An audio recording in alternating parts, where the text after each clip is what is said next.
Eric Jensen of Booker Vineyards. Dude, it is such an honor to have you here today on the Mr. Wine Guy podcast, man. Thanks for having me. I'm a huge fan of you. You have done incredible things, not just in business before you became a world-renowned winemaker, the guy out of Paso, the guy that's been crushing it year after year, but you found a way to be super successful in an industry prior to wine. And then fast forward that same amount of success, you have been able to create and do great year after year in the wine industry. And that's just a tribute to you and who you are. And I've always been a big fan of you personally and the way you've marketed, the way you have done what you've done, the way that you make these Rhone varietals out of Paso, which is super cool. I'm very intrigued by that. And I'm going to jump into that. But man, I want you to know that I'm a big fan of you. You are an incredible guy. You're a passionate guy. You love the people. You love your wines. You love your home, your vineyard. And who the fuck told you all these lies about me? And I love the intro, but no, I was moderately successful in the music business. I did create a sponsorship genre intro into it, which now dominates the sector, but I had dudes with me that were so much better than me. I was honestly very mediocre. I just did a couple things good, to be honest. So, dude, you're a humble guy. I'm bullshitting about how good it was, but yeah. You did real estate too, though. I wasn't that fucking good at that either. I'm not going to lie here. I got my real estate license right now, but my wife is the one that's crushing real estate. I just help her.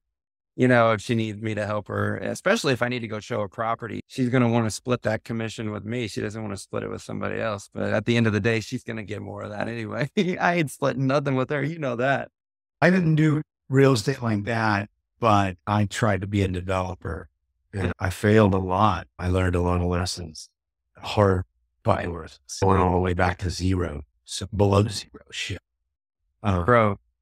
I hear you, man. And part of me with this podcast today, obviously I want to crush a good intro on the things that I say, but at the end of the day, I've really been thinking like, how do I want this podcast to go? Because you are a guy that I really look up to, but you're also just a real dude. Like you're a real fucking dude. Like you like to have fun, but at the same time you like to be serious, but at the same time, you're just a real guy. And so it's, which angle do I come from with this interview? Because it means something to me. But at the end of the day, man, it does go back to who you are. And I do the humble kind of step back, but I think that's also what makes you successful as well. And, you know, with that being said, dude, I'm very honored to have you on the podcast today and just see how it goes, dude. Thank you, man. Yeah, man. So I want to talk a little bit, jump right in. We talked a little bit about real estate and, you know, you were doing some concert promotions and things like that. If you consider like the blink of an eye, what took you from one life, Newport Beach, you and your wife, Lisa, to next thing you're in Paso, you're a farmer, you're a winemaker. Talk me through that. Several decades ago. And when you think about it now, you're like, God, how did any of that? Obviously I didn't have support of Lisa, but we just really got tired because of our upbringing. We got really tired really fast of that excessive Newport Beach lifestyle. It was hard for us in our late 20s to be so judged and so caught up in excess, and it wasn't who we are. So we packed the bags and had an unbelievable love affair with wine and just fell in love with Paso, got married here. And so it was like just another journey, just another adventure. I don't know that we ever really thought twice about it. It was like, hey, let's go start a vineyard. I'll become a farmer. And you don't know what you're getting into. Yeah. But that was how it went down. I did a festival out there to start. Met a lot of people through that and then fully immersed myself and didn't do it again because I was running thinner on money and I needed to plant the vineyard, buy equipment. And when you start a festival, it really is embedded on 3 or 4 years to get it to that break-even point to where you can get it on a rocket ship, which most festivals find out the hard way. Coachella found out the hard way. Yeah. They lost that whole deal at AEG. I had to come in and bail out. So I abandoned doing music there and focus and immerse myself in the business 7 days a week, full time. When you decided on Paso, was it like Paso was like where it was at? Were you considering other places? Yeah. We had been in Napa a lot. Excuse my voice. I was at a big college football game this weekend with multiple cigars and other things, bourbon, tequila, Yeah. ship a little wine. So I'm a little in recovery mode. It's honestly, dude, it sounds like you anyway, though, man. You can't pull that. Yeah, I'm ready. I couldn't talk yesterday. I'll go 100 lozenges yesterday. We had been to Los Olivos. We had been to Napa, and we just didn't really fit in there. It was a little hoity-toity. It was too much what we had just left. Yeah. And when we really started coming to Paso for the wedding, we knew these guys were our friends. This was our place to be. And immediately we fit in. And to this day, all those original friends, we all had babies the same age. The kids all grew up together. The Cherry family at Via Creek, the Cruzes who were at Jack Creek, the Smiths at Saxum, the Asseos at Bob and Cheryl, the Graves, who now Hillary is our viticulturist, Simon runs Penfolds. All those kids grew up together, and we were parties going through the same struggle. And so when we met all of them, we knew right away that it was just a place for kind of dreamers and starters to try to make a new life. Just the Wild West. Let's go move west and start something new. Yeah, dude. So you're in Paso, and there's a backstory to Booker. It's cool because you kept the name. Booker was not always yours. It actually started with some orphan brothers, Claude and Dick, back in the 1920s. So we're talking a century now. If you could just share a little bit of the backstory before we get to '01, where you purchase 100 acres and you take over and you keep the name, like I mentioned, which is cool. They had such a cool work ethic. I don't know if a lot of people, other than you and some of your close friends and the people that follow, about the previous Booker, but those guys were really hard workers, and they did a lot for their mom. They worked throughout the course of their lives to create this legacy. So if you want to share a little bit about that and that romantic kind of affair, if you will, that got you interested in that property. Yeah, they were dudes, man. And the thought of them changed me because I wasn't always a laborer. I worked hard, but it was always on the phones. And hearing their story just changed us so much about them leaving all their money to charity, helping all the neighbors when someone was sick. It was just relentless. They were 6.5 days a week, and then they had a potluck on Sundays. And just what they did for their neighbors had us set out to say, hey, we want to be the same neighbor on our street and in our community. Yeah. And we did. We got all the neighbors to split tractors that not one of us could afford. So we all chipped in, we could share. And then all of us neighbors have been, for the most part, some new people have come in, but the original neighbors, we were all very close and helped each other at every turn. But then it just became more of a community thought process that, hey, we need to live Paso the way these guys did in the name of Paso. So when I was out on the road in those early days, it was never about Booker, it was about Paso. I knew I could never win at selling Booker unless I got people to believe in Paso. And so we were relentless. I was on the road a lot in those first years, and I still had to raise kids and coach soccer, basketball, and football, and baseball. And so it was tough. And having no money was hard. Yeah, but they were the biggest inspiration without a question. That inspiration changed us and what the thought process was of how we would be in the community, how we would treat the people in the community, and how we would give back and educate and promote the community. Yeah, you're a big time giver, and I want to talk about that here a little later about your Must charity, but talk a little bit about when you were pulling loans from the bank. You're talking about some of these trials and tribulations and these, I guess, everyday struggles of success. You know, when I hear you talk about these things, I'm not hearing things like these are not bad things by any means. These are very success-driven, entrepreneurial-driven ventures. And you have to have that grit. You have to have something inside of you that's wanting to push past the circumstances or the scenario. And I know getting loans at the bank was an interesting story. I heard you tell it a little bit, but why don't you share a little piggyback on that, what you were just talking about when you were pulling loans to run the winery? I fought everybody in town, all the farming-based banks wouldn't loan to me because I was from LA. I wasn't one of them. Even though most of those cats at the bank, they grew up in a accountant family, but now they're bankers or realtors. It was like, fuck these guys. I'm actually on a tractor every day. Yeah. Really farming. But those guys never treated me as, and I said, so let me get this straight. If I was from a historic or just a farming family and had no income, I'd be able to get a loan.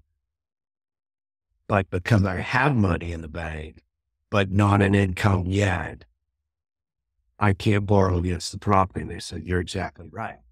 Really, the point was, I remember one guy said, I said, so if I was a checker at Ralph's, which is a great career, I'm not saying that, but if I was a checker making 40 grand, that income would give me the loan. But because I have X in the bank, which when I came in was a decent amount, you're not going to give me any money, even though I'm immediately putting myself on payroll. So then I just figured, okay, now I know that the rules kind of engagement, I'm just going to lie. And I'm going to get the money one way or the fuck or another. And I just went to every bank that would listen. I went to private lenders. And I finally got one bank that, God bless them, they were needed and they loaned to all the startups. And then they got loan bonds and the things, and they went out of business. That was Silicon Valley Bank. They were the first one because they got me because their whole premise was investing in entrepreneurs. And so Silicon believed in me, and my one banker stuck with me forever. And I followed into each bank, in Charles Day, and great guy. And it started with a gal named Diane, but Diane retired soon after and turned me over to Charles. But that Charles was on the team that originally believed in me. And so I had to fudge a lot of things. They probably knew I was, but the statute of limitations is up. I don't care. And they're making them, by the way. So you were paying those loans back though. Like you paid all the loans work back. Not only did I pay all the loans back, I never missed a payment. That's cool. And then the loan went to another bank, and that team will really believe in me because my guy Charles left. I basically went to the new bank that wanted me and said, I go with you if you take my guy. And he's still with that bank down. That's and cool. So paid it all back, never missed a payment. Now I don't know anything. And it was hard. My family never knew. I always hid the finances from the family. They never knew I was. Yeah. And I was never afraid of debt. Yeah, that's actually a good, I think it's because you were so focused on the goal. You were so focused on what you were doing. Wouldn't you agree? Yeah, Dad never, because I'd already failed so many times that they'd come back that I like, if it doesn't work, I'll figure it out. I'll start something else. I knew this was my love, though. I knew this was going to work. So I was always fearless in it because I just knew that it would work. I always envisioned myself, my plan up until, recently and the decisions I made as retirement, not really retirement, but bringing on partners. I had envisioned the whole scenario from start to finish. And I had a plan from start to finish. I was really never afraid. It's interesting that you mentioned that because I think that goals can be achieved when you have a plan. I think sometimes if somebody just wants to do something, but they don't know what the next move is, there's one thing to that. But I think if you're really focused and you really, as an entrepreneur, and you're not afraid of failure, I think that's a blueprint for being successful, is having a specific plan. If you want to do something specific and you know exactly what you need to do to reach that goal, that's a good blueprint for a true entrepreneur. And I think going back on your failures, Dude, I think failures are everything to success. I think a lot of times people look at failures as a bad thing. I think failures are great. I've had a ton of failures, bro. Like I've gone to zero probably twice. And I know what it means to be in situations where I'm like, holy shit, having regrets or wishing I could go back and say something different or do something different. But knowing that I learned something from those things has helped me in the future when I make new decisions because of failures. And I think that says a lot about you too. And when you go into your first 5 vintages, you purchased the property in '01, you purchased 100 acres. Your first 5 vintages, you had mentorship from two guys, two not just great Paso winemakers, but I'm talking California world recognized winemakers. These two guys mentored you for your first 5 vintages. This was Justin Smith of Saxum and Stephan Asseo of Leventor. And you went to these guys for mentorship. Did you want them to help guide you along the way for a few vintages to help you understand what you were doing? Or what was there something about working with them that you wanted to mirror as a winemaker as well moving forward after those first few vintages? They were just my two favorite winemakers.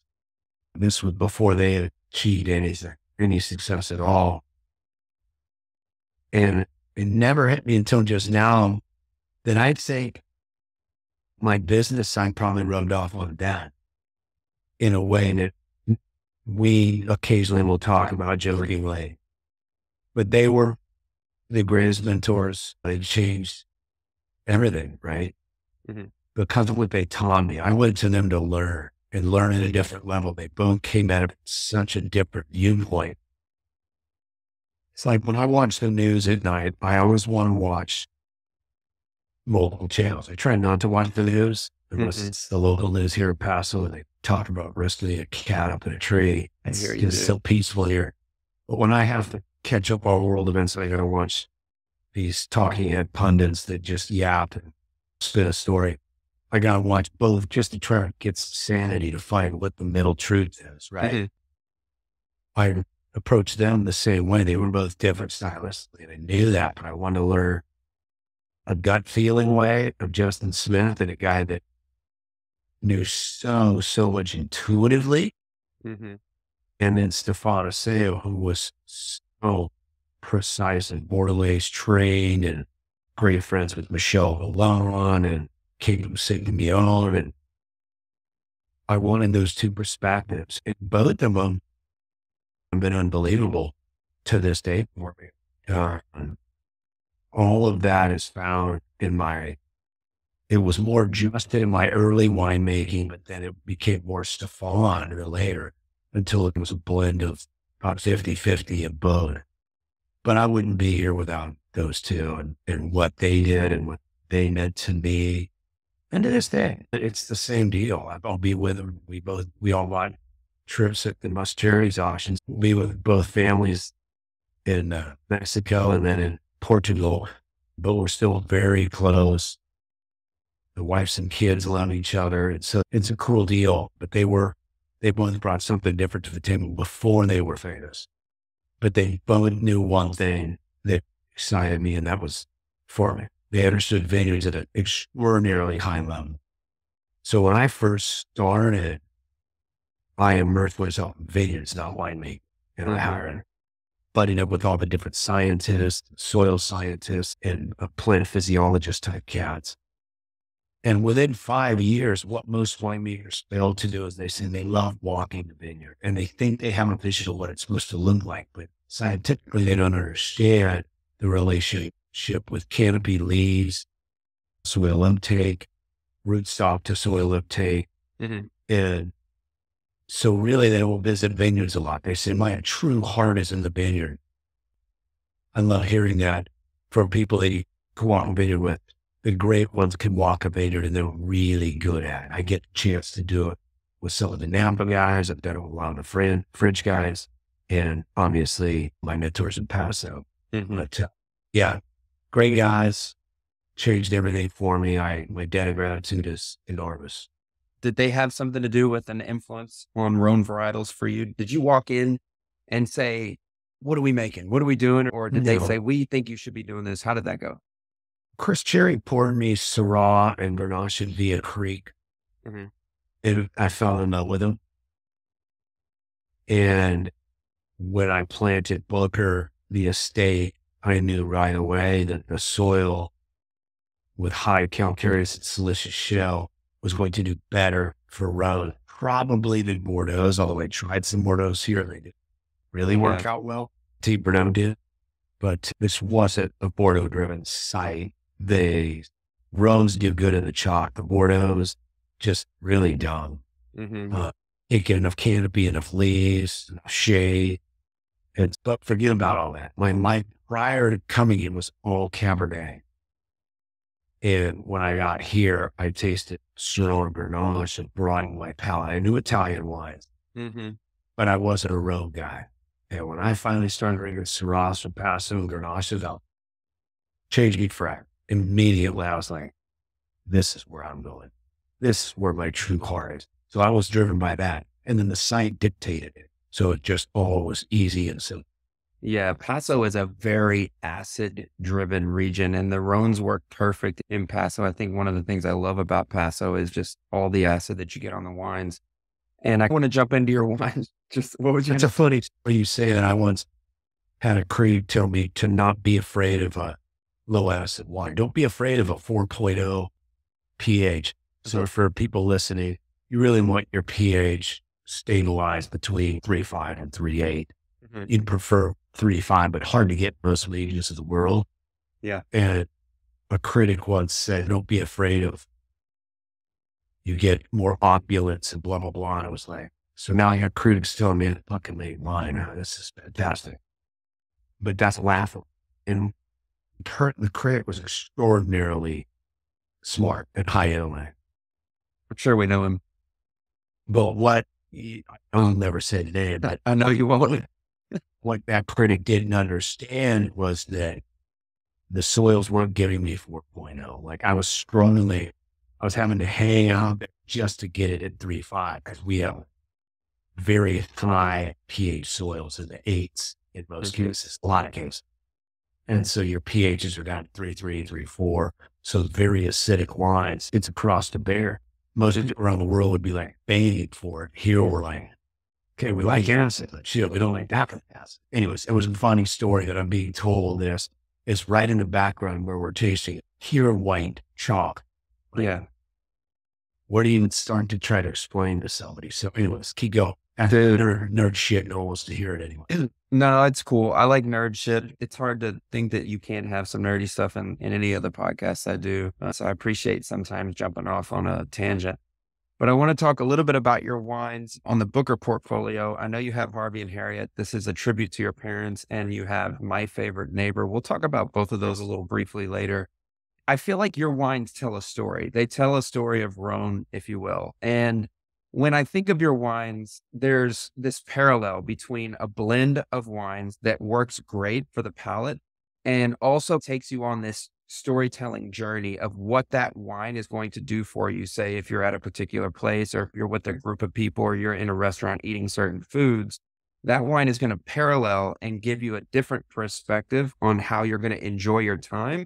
And it's also going to have a particular blend that's going to be special and unique, and it's going to be balanced on the palate in such a way so you're able to tell the story.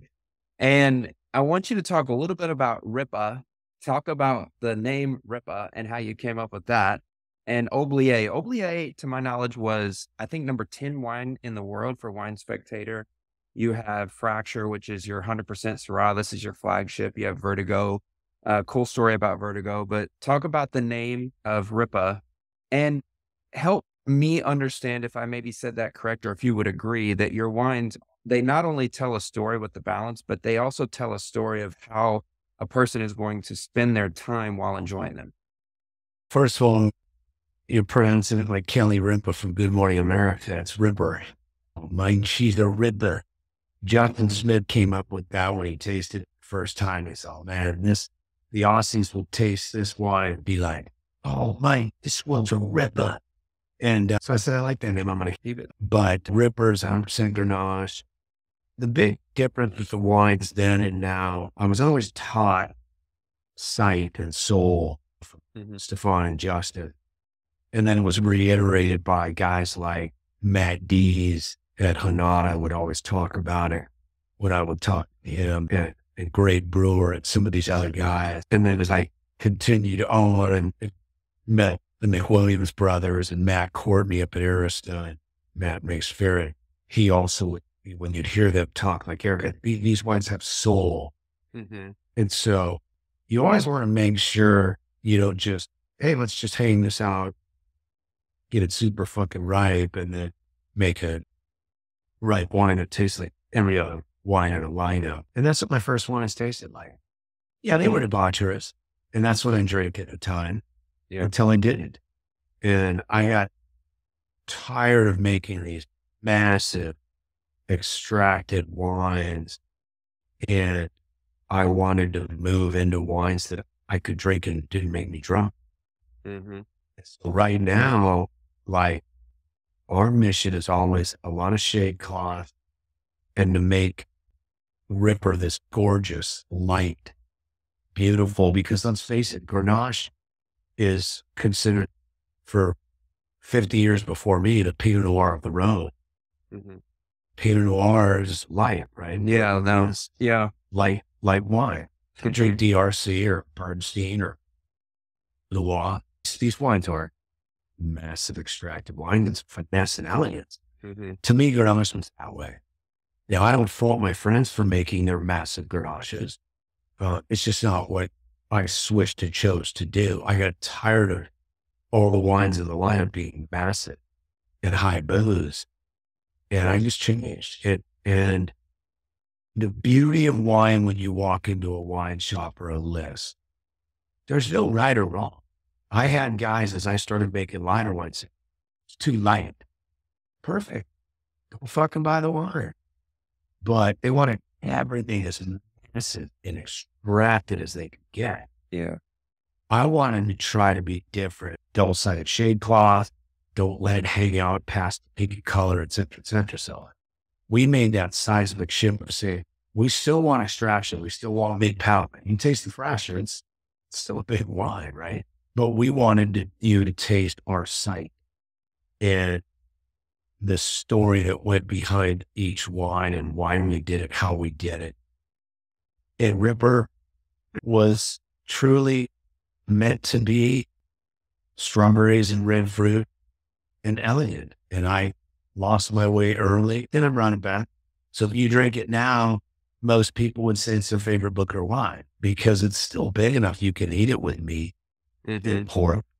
You could just pump it alone with a cheese platter, just bang. So we wanted each wine to be separate and different and pay respect to the thought process, what our thought going into making that wine was. And we started light and we end heavy, but not the 16.5, 16 booze, 15.8 and done, gone. We have no interest in 15s, high 15s. I don't want to be drunk every time I drink one glass of wine. Yeah. I fell into that Grenache trap. I'm not even gonna lie. I always like these big boozy Grenaches, but I feel like your sense of place, you're actually not taking advantage of the place. You're actually using the place to your advantage. And I think that's a true testament to you. And especially Ripper to me is like when you're just hanging out with your friends, you're chilling. You don't even have to have food. You could be like in Mexico, like you were telling the story earlier, just hanging out with the boys in Paso and the family, just drinking Ripper, talking about whatever, shooting the shit. Make no mistake. These wines are like, they're not 12.8 alcohol or they're not 13.8, 14.4 that taste like they're 12.8. These are still textural, big body wines.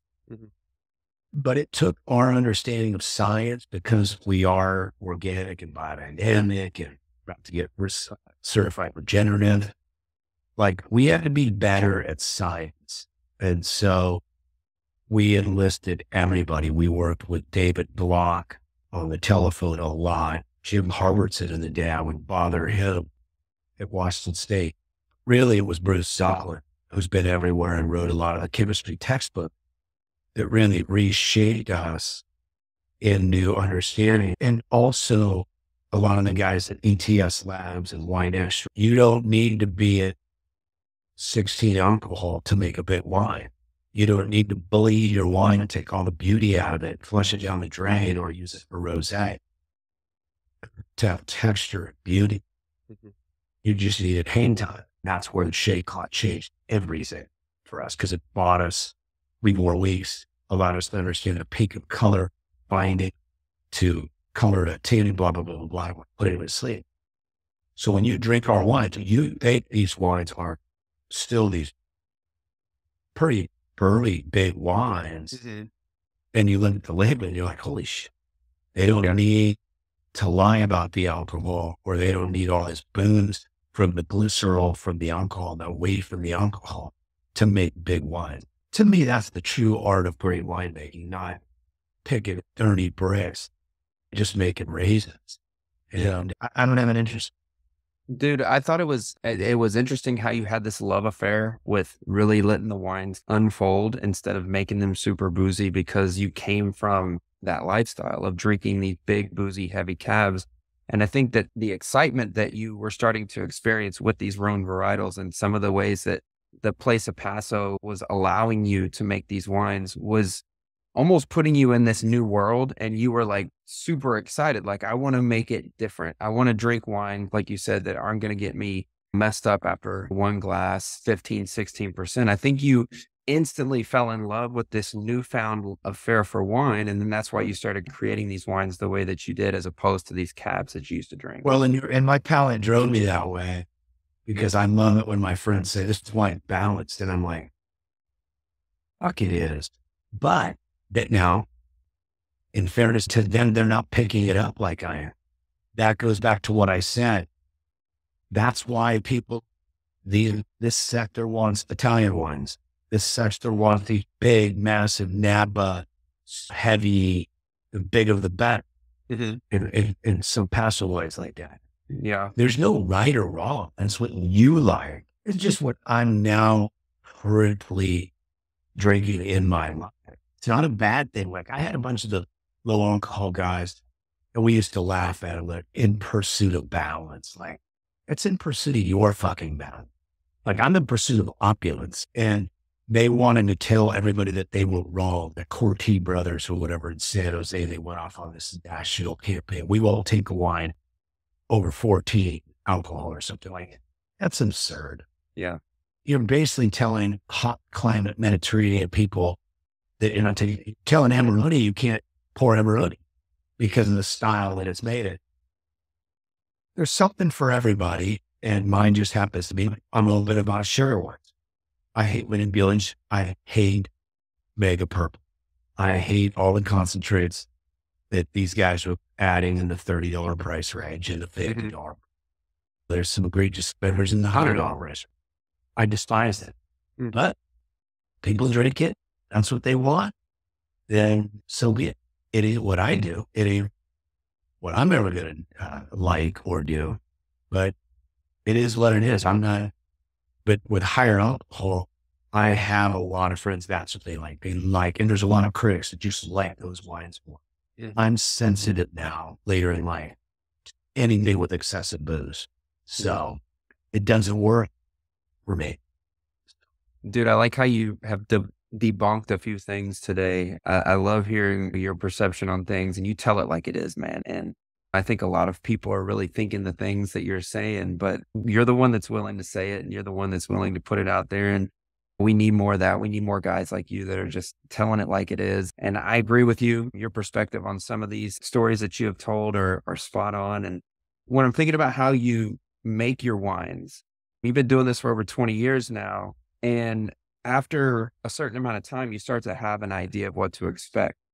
But I think you move to the rhythm of the fruit. I think once it comes into the winery and you start to crush it, you start to see exactly what you're going to do. You start to make those decisions based on these wines. And you're also focusing on how you want to make them. Do you ever go in there with the anticipation that you're going to do it one way, or do you just sit back every vintage, even though you have the experience, and you say, you know what, I'm going to let the fruit speak to me. I'm not going to try to sit here and tamper with it. Or do you know what to expect with the experience and you just go in there and you start doing it? It's really both. And I try to tell young winemakers, and this is one thing Stephan was really good about with me. We track every vintage, every block. So no different than a football coach watching game film the week before that team and creating a defense to stop their offense and an offense to score on their defense. Yeah. We look and say, okay, what did this block do last year? Had lower color. So we got to do a longer cold soak probably. And then once we start going, the tannins are going to come out too fast. So we're going to have to ferment fast. But that's a baseline. But then we check the color. It's just like last year. Here's protocol. We don't want to stick around. So we don't just guess. We use a lot of science ahead of time. And the pros really do this. All Bordeaux houses now do it. Burgundy's moving to it. Burgundy's a little harder because lighter color grades don't give you as, we haven't figured those out as well yet. Grenache is always a hard one. But we look at history and then we look at that current year and where those colors and then microbial issues. When we bring it in, we test the juice immediately. Okay, where are the levels of, was there any volatile acidity in it? Where's the ammonia level? How does it look like it's going to ferment? And then where's the color? And then we formulate our decision right away. We don't do it. I know you got a lot of guys like, oh, I do it off sense, feel, and taste. That's such a joke. That's such a fucking joke to me. I do it off sense of feel and taste. That would be a kid to Phil Jackson walking into a game against the Boston Celtics at Game 7 without a plan from the prior 6 games. Yeah. Go out, roll the balls out, chuck it up. Let's see if we can make this shot. It could be like Steve Kerr not trying to free up Stephan Clay and not having a plan defensively of how they would switch to cover LeBron. It's mind-boggling the douchebaggery in this business. Yeah. From listening to the old French guys, the British press talk about the terroir and going back to Brettanomyces, the Band-Aid and barnyard taste of wine that used to be so prevalent in French wine. Ziz's terroir. It was terroir until we started making wines with Brett American going, this tastes just like that fucking bread. This one. This ain't terroir. This is a wild native yeast that takes over the fermentation and makes all wines taste exactly the same. Yeah. I love it when these guys talk about, I just let the force guide me. To me, that's amateur hour. Yes, we have to make gut decisions. A coach has to make a gut decision. Tennis player has to decide where to play on this serve, how far back I want to be. A goalie has to make a gut decision, penalty kicks of where they're going to kick it. But the goalie knew every time Beckham came down the right side, 82% of the time, this was his shot he was going to take. So I'm going to eke over a little bit and I'm going to play those. Vegas plays those odds because they input everything. If you're not using information, the most valuable commodity I know of is information. So that was a long explanation to say, no, we owe it to the consumer to, yes, we're going to have to make a lot of gut decisions. Oh shit, this vintage is different.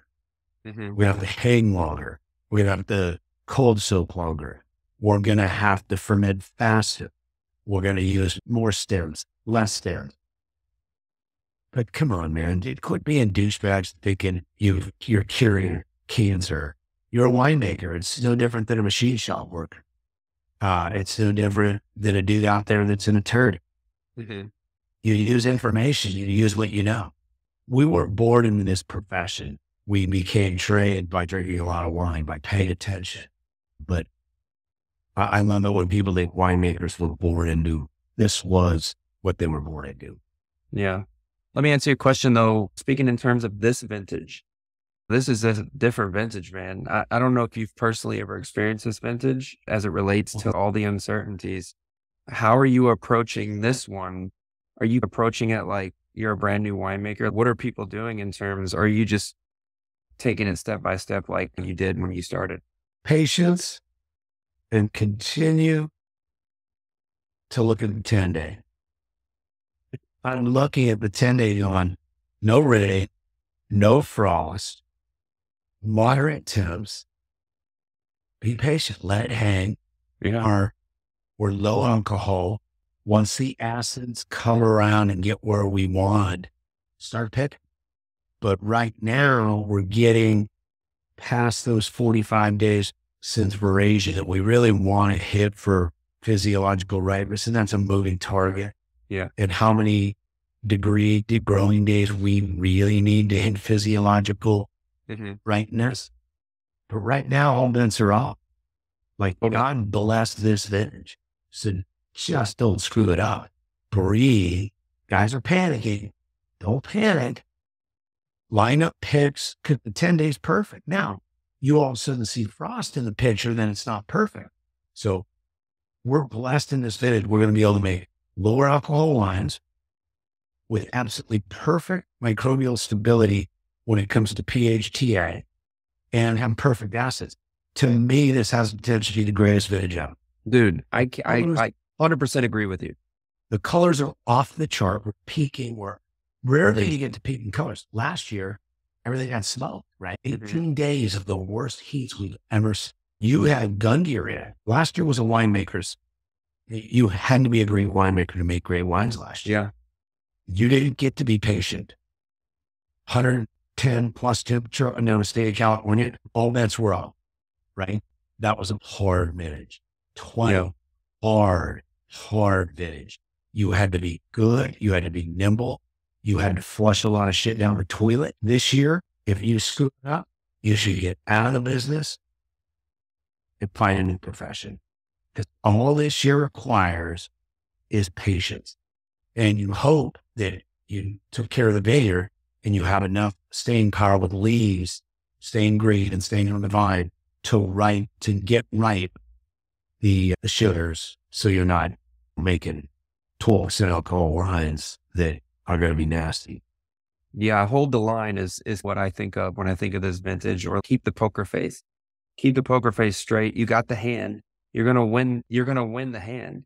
And I think a lot of people know that, but this hang time, like you said, it freaks people out. And I like your perspective on it, man. You're not led by these, all off the wall emotions. You're led by experience. You have your gut, but you're mostly led by experience. And I think that your experience in winemaking, your experience with trusting the fruit, trusting the process, and other winemakers like yourself is going to be the thing that gets you through successfully. And I do believe that this is going to be, I don't know what adjectives I could use to describe how amazing this year is going to be, but I do think that this is one of those wines where you're going to want to drink one, hold one, and you're going to brag and say, I got a ton of wine from this vintage. It's going to be incredible. And I want to jump in and talk about two other wines that you produce next to Booker. You have My Favorite Neighbor and Harvey and Harriet. I want you to talk about both these really briefly. My Favorite Neighbor was a wine that you and Stephan created. We actually have neighboring vineyards. And so this is more or less a friendship wine, bringing the friendship together, entrepreneurship and things like that. And so talk a little bit about that. I actually love this wine. So where I work as a som, we have this wine on our wine list, and I'm constantly selling this wine. Anytime anybody's looking for a really nice, big red blend, I'm always recommending this wine. And we also have Harvey and Harriet is a wine that was dedicated to your parents, Harvey and Harriet. And so talk a little bit about both of these wines and what inspired you to create them on the parallel to Booker. So My Favorite Neighbor was my old boss, Stephan, who used to call me or say he was my favorite neighbor. And so I wanted to make a Cab Syrah Petit Verdot model that Paris Estate Cuvée. So I did that. It was great. Everybody got a bottle or two. And that's when the sugar scene started really getting big and kicking. And at the same time as the sugar scene started kicking in, the pricing in Napa started going like this. Third time these guys would get it, 98, 99, their price went up $100. And I was like, damn, man, I've been holding tight on my price. These guys get one score. And it made me so mad that I thought they would price consumers out. Yeah. And it was my friends doing it. And instead of being happy for him, that part upset me. That was the poor guy that grew up like I did in me, saying, we're leaving everybody behind. We're making this a white male only business. And we're leaving a lot of young people out, a lot of diversity out. I didn't like it. So I said, I'm going to grow a Cabernet based wine that's as big and opulent. I already knew how to make dense wines based on high color vineyards, how to control extractions and color binding to anthocyanins, and stable and wines with good acid. And so I went and I found the best Cabernet sites I could that were all clay soil in Paso, which nobody wanted at the time, because no one was making Cabernet. And there they were, but mostly on the east side. And I was getting a wine that was flowing the same as these guys. Yeah. I was just charging less. And so I started growing it for some A+ sites. I believe that the top sites at Paso all belong really to us. We've locked them all up when it comes to Cabernet. And there's more out there, but they're not quite planted yet. And when they get planted, we buy those too. And we wanted that $50 price range, opulent, but not boozy. A wine probably 14.2 to 14.4. We have good shade cloth, bigger canopies because we're in the clay. And so I wanted to make a wine for everybody. All the people that could go 50 to 60 max couldn't afford 175, 225. I wanted to make a wine that you can blind against all of those. And we've done it. We used to blend it. When we blended it, we would pull out a Screaming Eagle, we would pull out a Rel, we would pull out a Milka, an Hourglass. And until we finished in our palettes, the top 3 blind, we keep blending, change out a little of this thing and a little of that. As we did that, there was always a little leftovers that got weeded out. And I was in Charlotte, North Carolina, and I was at this one stop, and they said, man, we sell a lot of my favorite neighborhood, but if you ever want to hit the sweet spot, $30 is the number when you get outside of New York, Chicago, LA, Miami. And so on the plane that night, I came up to Harvey area, and I wanted an homage to my parents who could never afford, my whole family could never really afford expensive wine. I wanted to get something closer to what they could have. They wouldn't have been able to afford 30 either, but at the time was as low as I could go. Fruit I was with high quality fruit I was buying. But more important, I wanted it to be dry.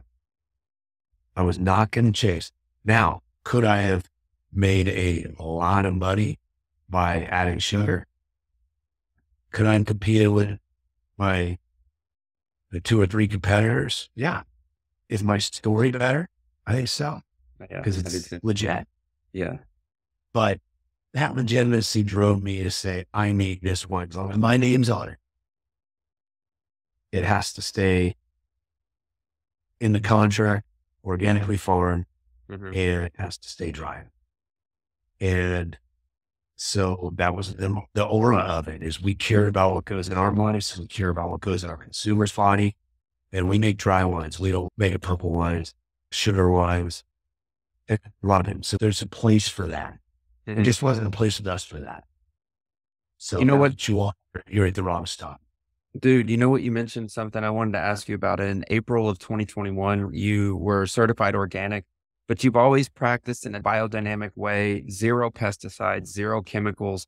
How did this certification, or not that you needed the certification to change your approach, how did it cause you to have a better relationship with the vineyards? A lot of times people are relying on things, not saying a lot of people, but there are people out there in wineries that are relying on certain things to take care of the vineyard. But I think that in essence, this even gives you a more practical, more approachable way to take care of the vineyard. And so how does being organic and biodynamic really help you with that relationship? We're not certified biodynamic, and that one we won't. Getting certified organic just made us a leader in the community. It was really Chris Cherry, because I was always farming organic since maybe '08, maybe '07, probably '07. And I just always knew who I was. And I said, I don't need a certification. Yeah. And then he called me out on it. He said, you're a leader in our community. You need to show the others. And he was right about it. So it didn't change an approach because we eat that way. Yeah. That's our lifestyle with every aspect of our life. I prefer an apple that wasn't pissed on. I prefer the apple that was just natural instead of the slow crossbones. And we've always been that way. But what it allowed us to do is be more of a leader in the community, say, we're doing this. And they're very helpful. I always thought it was going to be a pay to play. Now, on the other side, we haven't done the biodynamics because I'm not confident enough in we apply all preps. We are not technically biodynamic because we're not certified. Yeah. We live the lifestyle and we do everything, but I need to see more out of what they do as a group. Whereas the CCOF was really good and helpful to us. And so I figured I would be the leader that Chris Cherry pushed me to be by doing it and spreading the word. We're always in the vineyard. That's not going to change. Yeah.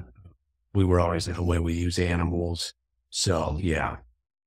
I don't think it gave us an advantage when we started it because we had to be way more into it. You have to be way more in touch. You got to be in the mid. Totally. I have a few more questions. I wanted to talk with you first about in 2022, you were named Wine Person of the Year. So this is super cool. This is 20 years after you've pretty much started in the wine industry from scratch.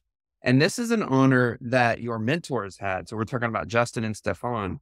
So tell me real quick about what that was like to be named the Wine Person of the Year out of Paso and what that recognition really meant to you. I don't ever let myself get excited about those things. I'm honored by it, but I don't, to be honest, it doesn't mean anything to me, to be honest, because I don't allow those types of things to mean anything. Yeah. Because I just think they're all lifetime achievement awards. You know, if I invent something and get a Nobel Peace Prize, maybe I'll be excited.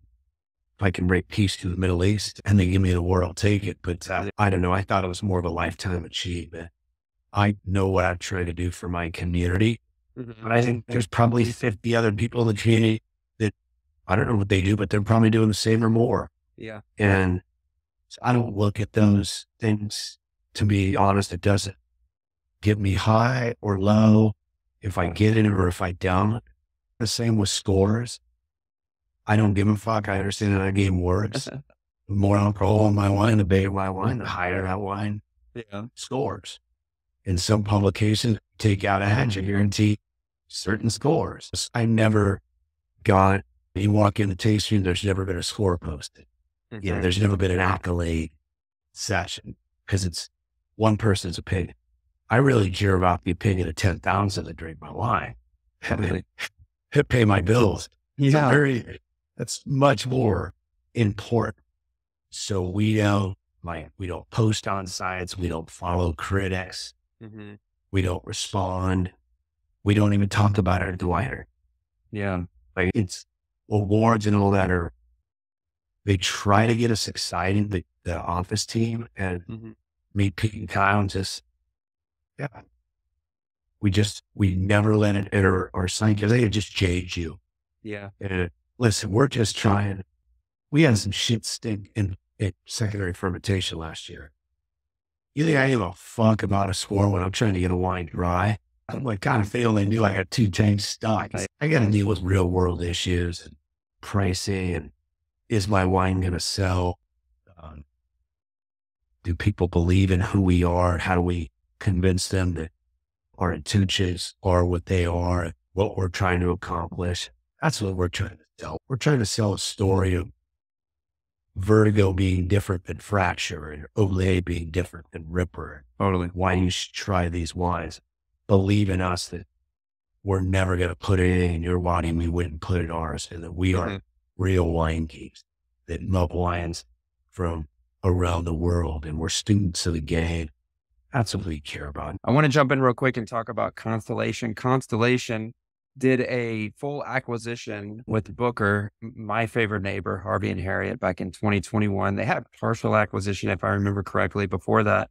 But what was it like bringing them on for their resources and their support? Because you get to still run the winery, you get to still run the winemaking. You are still you, but what is it like having them alongside?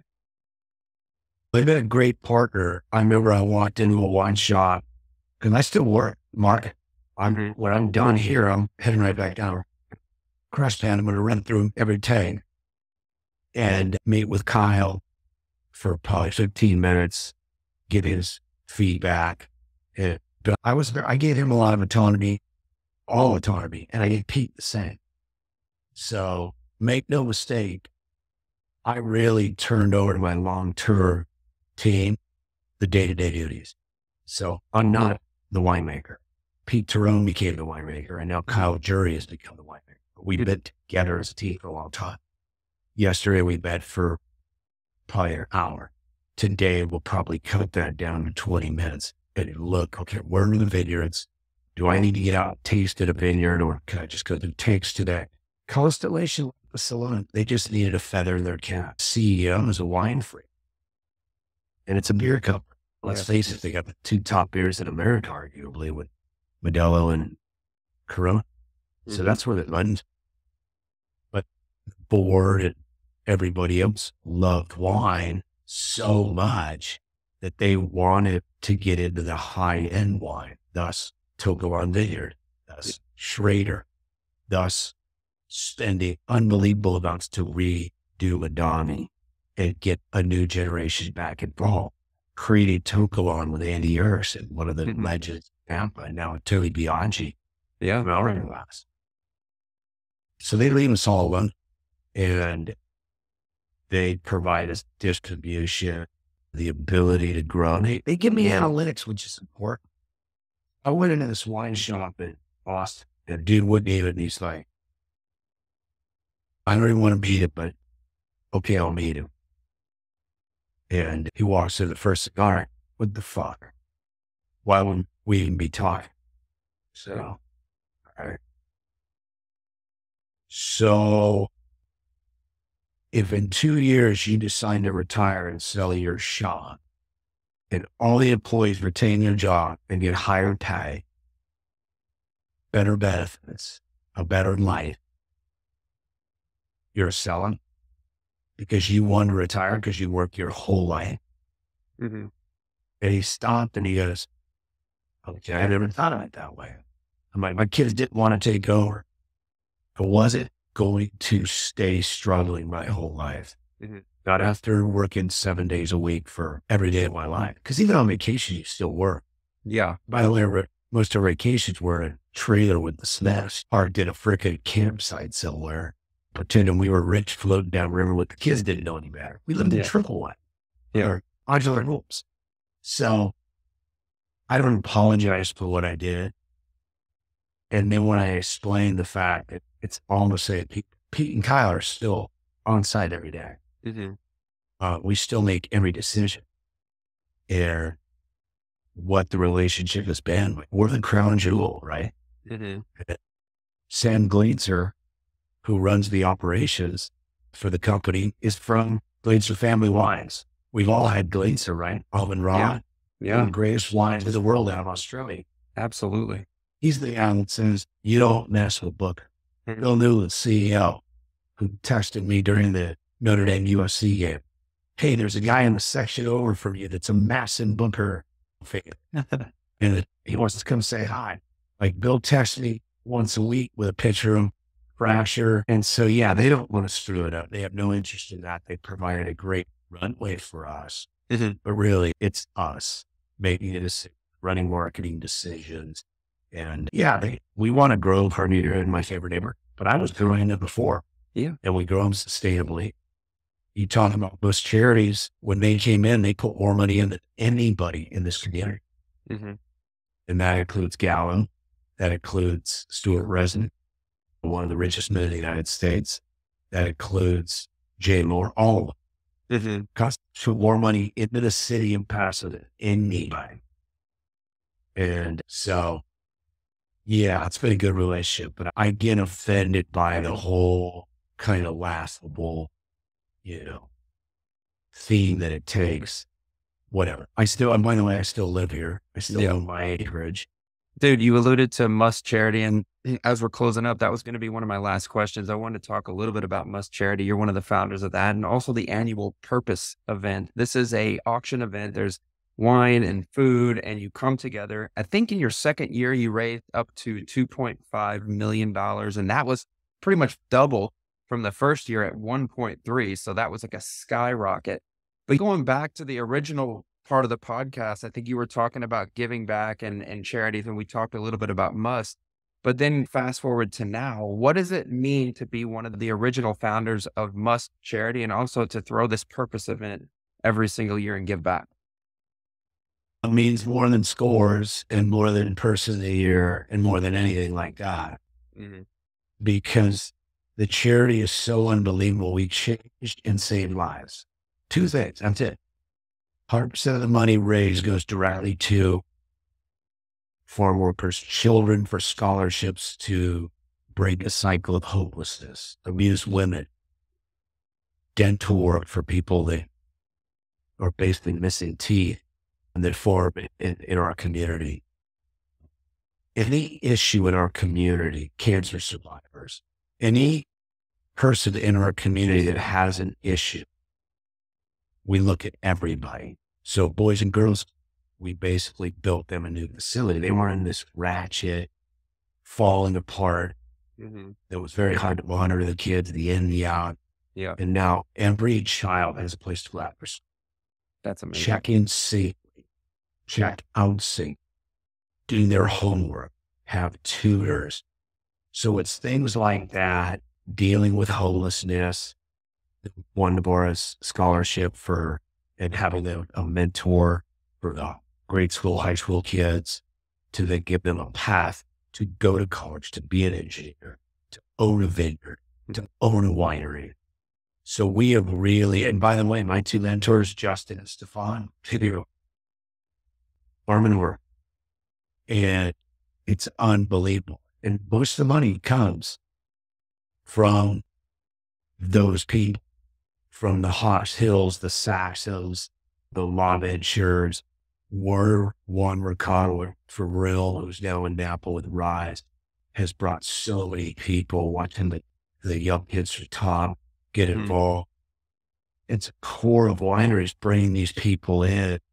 Andy Niner doing such a great job for the community, raising so much money. I'm forgetting a lot. I'm not forgetting a lot. It's just a lot. There's so many to really. It's the small wineries passing that are driving. We don't have the Napa money. We don't have the tech billionaires. We do have some billionaires, but they're lightly involved. It's sad, but they're very lightly involved. The names you would think would be highly involved are not. It's the little guy in Paso. Yeah. And that's a testament to how we all feel. We made our money here, putting our money back into this community to give others an opportunity to level the playing field. So the proudest thing that we do here, me and Lisa, is we are leveling the playing field. We're a small part of it. Yeah. Because there's so many people involved in this. But that is what's more important for us. Dude, that is incredible. And I'm glad that you mentioned the fact that it is a local, you're doing this for the local community. And I think that's amazing because you get to see and you get to touch and recognize how your community is growing or improving or becoming better. And dude, this podcast today has been incredible. How can people find you? How can they learn more about Booker? How can they find you on social media, sign up to be involved in Must Charity and purchase some wines? So I'm not really on social media. I think I am at Booker Badgers on Instagram, but I don't follow anybody. I don't look at it. Yeah. Occasionally someone on the team posts something, so you can check that out. Don't send me a fucking DM because I don't look at it. I didn't really know how to look at it, to be honest. Yeah. But bookerwines.com, go to Booker, and myfavoriteeneighbor.com and Harvey and Harriet. I'm really proud of the fact that not only we put back in the community, but that we've tiered and that they're all legit wines. There's no song that, okay, you may not like carbonated, but you're going to go, that's a fucking well-made wine. Balance. There's no song in his right wine that's going to say, this is disgusting. Yeah, no way. And in $30, below 30, good luck beating a clean, legit dry wine. And then you move up to 50 with this Cabernet that go ahead and buy it, blind it against anybody. I stand by that wine in a blind line against 150 to 250 any day. And then Booker is just unique to our site. Booker's, this one hill's Vertigo, this other hill's Rimper. And we work hard, we try hard to produce wines that show the vineyard off and also represent what our vision of Syrah Mourvèdre, Grenache Syrah Mourvèdre, Grenache, what our vision. And remember, our vision is not everybody else's vision. So don't mistake like that old hatred of fuck high uncle, these guys are wrong, they're morons. This is what our vision is. Totally. I'm not going to fault those guys for liking low alcohol, and I'm not going to fault other guys for liking bang extracted high alcohol. It's just what we like. And hopefully we find enough people that agree with that and they're cool with it. And it's a great family. We handle concierge for people, get the Paso. Paso is the hottest wine country in the U.S. Paso's on fire. The hotels, the cocktail scene, the beer scene. We have the best young winemakers doing shit in Tin City that's off the chain.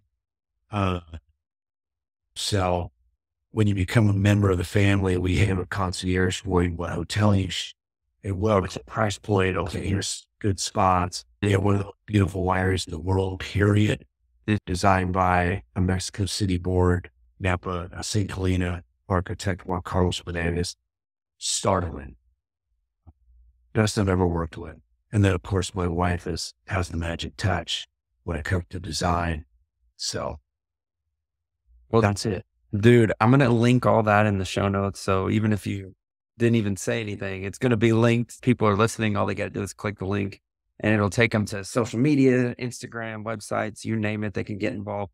So this is my last question, and then we're going to wrap it up. For the last 20 years, you've been doing your thing and you have gone from massive success in life, whether you want to say it or not. And then you change and transition over in wine, massive success. So you're 20 years in, roughly, a little more than that. But let's say 20 years from now, you're looking back on the time between now and then. What are a couple of things, or what's the one thing that you want to be talking about? Let's say you're, talking to somebody like me in 20 years. What's the one thing that you're going to be proud of the most, or that you want to accomplish between now and then as you continue to push forward in the wine industry? I like to create so I can change lives and save lives. So I think that I was called to generate jobs and revenue to do greater things in life. And I think that's my deal. I'll never be able to stop. So I'm always this is my last gig. I'm a wine guy. I'm a cocktail. Cigar guy. But listen, it's hard for me to sit here and do a podcast because I'm thinking, okay, what do I want to do? What do I got to do? But yeah, whatever it'll be, looking back and say, okay, how can I give someone else the opportunity to reach great heights and level the playing field? So those around me that have worked with me, and even those that I can somehow touch, they have the opportunity to achieve the same things and greater that I have. So I think that's always what is going on in mind for me. Dude, I love it, man. And at the end of the day, you're a humble guy. I know you're going to reserve and step back, but you know what, dude? You are the fucking man. You are an absolute icon in wine. When people see you in Paso, they absolutely respect you. One of the reasons why I respect you so much is because you tell it like it is. And you're very passionate and very driven. And you know what? I like the fact that you say, if people don't like my wines, then go drink something else. And you're not trying to be a dick about it, but you're just basically saying, look, we're not big cab boozy wines, and this is who we are. And I think if somebody really appreciates wines, they're going to appreciate your love for the terroir and the fact that you want to create these types of wines that speak of the place. And I think that's another great thing about you. But I just want you to know, man, aside from everything that I've said, I really do look up to you. I really do think that you are that kind of mentor to me, maybe that Justin or Stephan was to you, somebody that is doing something amazing that I find passion in. And then when I watch you do that, you inspire me. I know there's people that are listening, maybe they know you, that are also inspired by you in some way or another. And I do this podcast. I don't do it lightly, man. It means a lot for me to have you on the show. It's not just like I'm here to talk about Booker. And so, dude, you are a great fucking human being, and I appreciate your time. I know you're a busy guy, and I appreciate you sharing your story about Booker and everything you've done, man. It means a lot to me. Well, appreciate you. Great advocate for wine and great show. And I'm excited to see what you keep doing in the future. Thank you for the kind words, and hope our paths cross soon.